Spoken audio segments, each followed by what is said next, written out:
Vamos voltar aqui para o Brasil, porque, de acordo com o jornal O Globo, o ministro Alexandre de Moraes procurou o presidente do Banco Central, Gabriel Galípolo, para interceder a favor do Banco Master. Os contatos teriam ocorrido ao menos 4 vezes por telefone e pessoalmente. Moraes teria defendido o Master e pedido apoio do Banco Central em um negócio envolvendo o Banco de Brasília. Lembrando que o escritório da esposa do ministro mantinha contrato milionário com o banco, com pagamento de R$3.600.000 mensais, o que resultaria em R$129 milhões ao longo de 3 anos. Após Galípolo relatar as fraudes, Moraes teria recuado. Lembrando também que na última sexta-feira o Tribunal de Contas da União deu 72 horas para o Banco Central explicar a liquidação do Banco Master, apontando indícios de precipitação e possível omissão na decisão. O ministro Jonathan de Jesus destacou que a lei exige avaliação de alternativas menos gravosas antes da liquidação extrajudicial. Josi.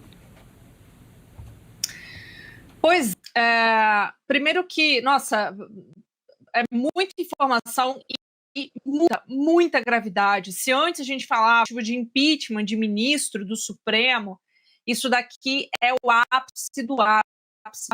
Eu sei que a gente já está acostumada a todo dia ter um agravante, mas isso daqui realmente é muito sério. Porque o mercado, na verdade, ele já desconfiava de... A gente estava acompanhando o fato do Tribunal de Contas da União.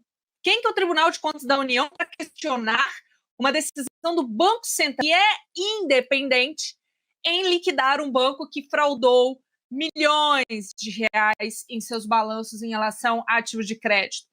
Já estava soando estranho. E hoje a gente tem essa coluna que revelou aí que o Alexandre de Moraes simplesmente procurou o Galípolo, presidente do Banco Central, 4 vezes. E uma dessas 4 vezes foi pessoalmente. Gente, vocês estão entendendo que o ministro da Suprema Corte procurou simplesmente um presidente do Banco Central para quê? Né? O encontro já é errado. Agora, para que ele procurou? Naturalmente, para fazer pressão em relação ao Banco Master, em relação à compra do Banco BRB. Por quê? Segundo a reportagem, o ministro Alexandre de Moraes gosta muito do vocário, da pessoa, né, que é o vocário, e que a transição pudesse ser feita, a compra do Banco de Brasília pudesse ser feita. Só que aí o Galípolo, como falado na reportagem, avisou que tinha fraudes. Mas, gente, como assim isso se pede? A mesma coisa que você ir no vizinho ali e pedir um favor, sabe? Sem contar que nesse meio tempo a gente tem a própria família, especificamente a esposa desse ministro, com um contrato de 100 milhões de reais, né, com esse banco em questão, o banco comprador do BRB em questão. Vocês estão entendendo? Então, assim, qual que é a competência de um ministro do STF chamar o presidente do Banco Central e pedir para que aprovasse o negócio, enquanto a sua esposa tem um contrato milionário, onde, inclusive, essa esposa aumentou seu patrimônio em mais de 230% em 2 anos, coisa que a Receita Federal não vê, né? Agora, um Pix de 2 mil, a Receita Federal fica doida. E aí a gente tem outro ponto também, que é, primeiro, a gravidade. Independência do Banco Central vai por água abaixo. Neste momento, depois o Caute traz, o dólar está subindo de elevador. Isso é muito grave, justamente por questões institucionais, mais ainda, né? Agora, o outro ponto pior é a liquidação já foi feita há mais de 40 dias. E dentro do site do sistema do Fundo Garantidor de Crédito, que deveria ressarcir os investidores que perderam seus dinheiros nos CDBs, nos ativos do Banco Master, a plataforma sequer recebeu a lista de credores pelo Banco Master. Então, isso já deveria ter sido liquidado, as pessoas já deveriam ter recebido dinheiro do FGC. Então, o que eu quero dizer aqui? Isso está muito estranho.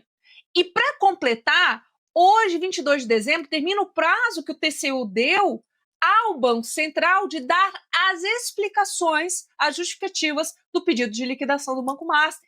Sim, a gente corre um sério risco desse negócio ser embargado, desado e talvez até cancelado.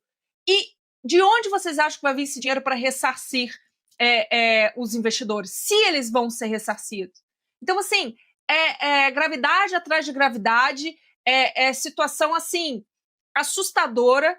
E só para finalizar, assusta um pouco, a gente estranha um pouco, sim, por essas informações terem vindo de uma mídia que a todo momento, como eu já falei anteriormente, não fazia esse tipo de crítica a ministro do STF, porque os ministros do STF estavam ali perseguindo o inimigo dessa grande mídia, que era o Jair Bolsonaro.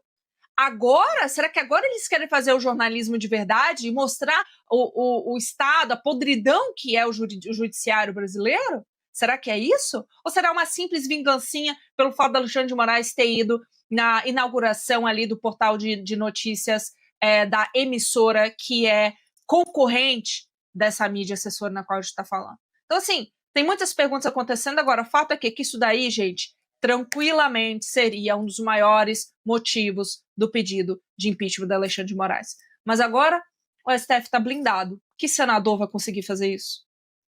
Jorge Serrão de volta. Pergunto a você, Jorge Serrão, a mídia está então, enfim, acordando? Porque a gente já tem falado sobre isso há tanto tempo aqui nos nossos telejornais na Oeste e agora, só agora que isso está aparecendo na velha mídia.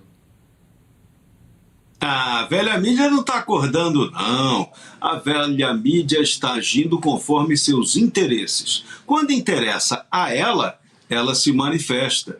Quando interessa aos seus porta-vozes detonarem o ministro Alexandre de Moraes, isso acontece. O que está aparecendo, o que está acontecendo agora? Parecendo, é para avaliar com calma. Tudo indica que há um movimento do próprio governo e do sistema de poder para agora tirar o ministro Alexandre de Moraes da jogada. A missão que ele tinha já foi cumprida: condenar o 8 de janeiro, garantir a condenação e inelegibilidade de Jair Messias Bolsonaro. E agora o mundo começa a desabar também para o lado do ministro Alexandre de Moraes. Mas o ministro é poderoso. Ele conseguiu ser dessancionado na Magnitsky. E agora o palmeirense Gabriel Galípolo que se cuide, porque o tetracampeão corintiano Alexandre de Moraes pode colocá-lo aí no inquérito do fim do mundo. Afinal, quem foi que permitiu que Galípolo revelasse ao jornal O Globo que teve 4 reuniões e ainda divulgar o teor dessa reunião com o ministro Alexandre de Moraes?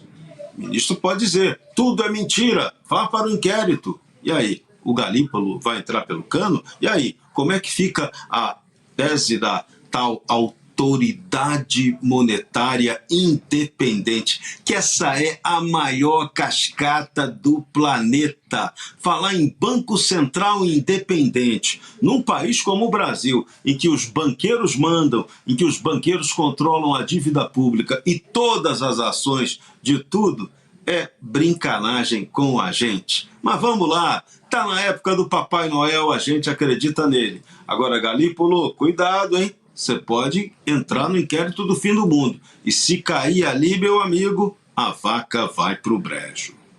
Só trazendo uma atualização para você, Serrão, para a Josi, para a nossa audiência, o Banco Central não planeja, não pretende divulgar nenhum comunicado oficial a respeito dos conteúdos dessas conversas aí nos últimos meses entre o presidente da autarquia, o Gabriel Galípolo, e o ministro do Supremo Tribunal Federal, Alexandre de Moraes. Galípolo tem dito a quem o pergunta sobre o fato que nunca sofreu pressão de qualquer natureza por parte de Moraes para que não fosse vetada a venda do Banco Master para o BRB, a instituição financeira estatal lá de Brasília, ou para que não houvesse um processo de liquidação. Portanto, o Banco Central permanecerá em silêncio em relação a esse assunto. Gostou do conteúdo que viu por aqui no canal da Revista Oeste? Compartilhe e deixe o seu like.